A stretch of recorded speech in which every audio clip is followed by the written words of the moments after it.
देखिए, कल अटैक के बाद से ही हमारी टीमें जो हैं वो एक्टिव हो गई थी। आज के जो कुछ लीड्स हमको मिले, कुछ इनपुट्स मिले, उनकी बेसिस पे हमने दो स्पेसिफिक एक्सीज पे जो है ऑपरेशंस लॉन्च किए, सर्चेज लॉन्च की हैं और उन लीड्स को ट्रैक करते हुए हमारी तकरीबन 11 टीम्स जो हैं वो इस वक्त एक्टिव हैं और जैसे जैसे हमारे पास और लीड्स और अपडेट्स आते रहते हैं वो कीप शेयरिंग विद यू। तो ये आर्मी सीआरपीएफ सब का जॉइंट ऑपरेशन, ऑब्वियसली इसमें सारी फोर्सेस जो हैं वो ज्वाइंटली पार्टिसिपेट कर रही हैं। आर्मी की भी हमारे पास टीम्स हैं, उसके बाद सीआरपीएफ की भी हमारे पास टीम्स हैं और सब लोग जो है एक सिनर्जेटिकली जो है इस ऑपरेशन को डील कर रहे हैं। तो अभी तक सर क्या लगता है कितने आतंकी थे और क्या आई विटनेस के हिसाब से हमारे पास जो एक अकाउंट आया था उसमें दो जो है आतंकियों की बात हो रही थी, बट जो हमारा एनालिसिस है और जो हमने इसमें अभी तक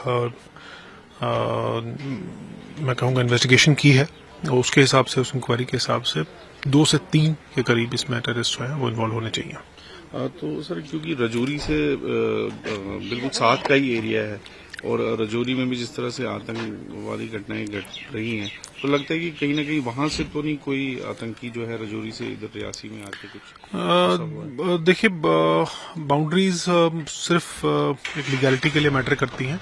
टेररिज्म को जब हम डील करते हैं तो वो बाउंड्रीज नहीं देखते, तो नेचुरली हमारा जो रिस्पांस होता है वो इस चीज़ से बाउंड नहीं है कि कौन सा इलाका है और क्या है। इसमें इनफैक्ट हमारी रजौरी की भी टीम्स जो हैं और उसकी तरफ से जो वहाँ पे आर्मी और सीआरपीएफ वहाँ की तरफ से लगी हुई है, उनकी टीम्स भी ज्वाइंटली अपना अपना किरदार अदा कर रही हैं। क्वेश्चनिंग लिए कुछ लोगों को डिटेन वगैरह किया है? देखिए, हमारे पास कुछ इसके बारे में अभी सॉलिड डिटेल्स नहीं है। We have called a lot of people for questioning. उसमें जैसे हमारे पास कोई कंक्रीट लीड आती है हम आपके साथ शेयर करेंगे। तो कुछ मतलब कितने लोग हैं जो देखिए, इस वक्त कोई स्पेसिफिक नंबर बताना सही नहीं रहेगा। हमारे पास काफी लोग जो हैं जो क्वेश्चनिंग के लिए हमने बुलाए हैं। तो क्या लगता है कोई कौन सी तंजीम है जो इस तरह का जो कर सकती है? देखिए, जो अभी तक हमें इसमें एमओ के एनालिसिस के हिसाब से और बाकी क्लूज के हिसाब से सामने चीजें आ रही हैं, उस हिसाब से इसमें लश्कर का हाथ हमें दिखता है।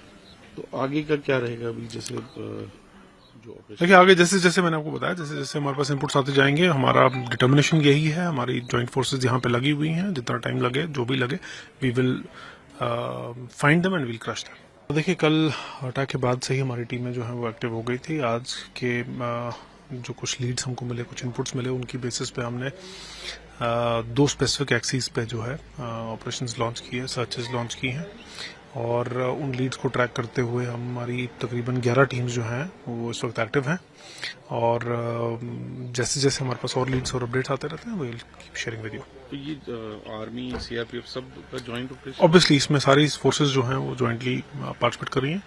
आर्मी की भी हमारे पास टीम्स हैं, उसके बाद सीआरपीएफ की भी हमारे पास टीम्स हैं और सब लोग जो है एक सिनर्जेटिकली जो है इस ऑपरेशन को डील कर रहे हैं। तो अभी तक सर क्या लगता है कितने आतंकी थे और क्या आई विटनेस के हिसाब से हमारे पास जो एक अकाउंट आया था उसमें दो जो है आतंकियों की बात हो रही थी, बट जो हमारा एनालिसिस है और जो हमने इसमें अभी तक मैं कहूँगा इन्वेस्टिगेशन की है उसके हिसाब से, उस इंक्वायरी के हिसाब से 2 से 3 के करीब इसमें टेररिस्ट जो है वो इन्वॉल्व होने चाहिए।